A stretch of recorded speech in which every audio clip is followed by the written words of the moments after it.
أنا شكلي وحش؟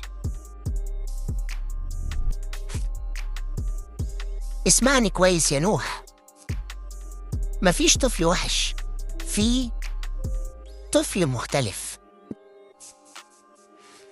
اسمعني كويس يا نوح، مفيش طفل وحش، في طفل مختلف. عارف أخطر حاجة في التنمر إيه؟ مش الكلمة، لكن لما تبدأ تصدق الكلمة دي. تعال نجرب حاجة. قف مستقيم، ارفع راسك، خد نفس عميق.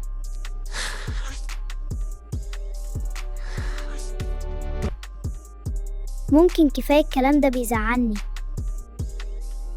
الصوت الهادي الواضح أقوى من الصراخ. آسف، ما كنتش أقصد أزعلك. أنا مختلف، بس ده مش عيب.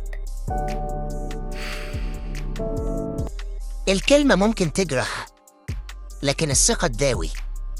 تحدي النهاردة، اقف قدام المراية وبص في عينيك كويس وأقول بصوت مسموع: أنا جميل زي ما أنا واستحق الاحترام.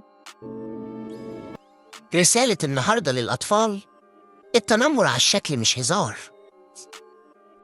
انت مش محتاج تغير نفسك عشان حد يرضى، انت جميل زي ما انت، وده كفاية.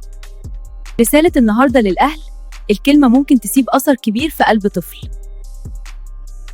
الحوار بين البيت والحضانة ضروري، الثقة بتتبني لما نسمعهم ونصدق إحساسهم.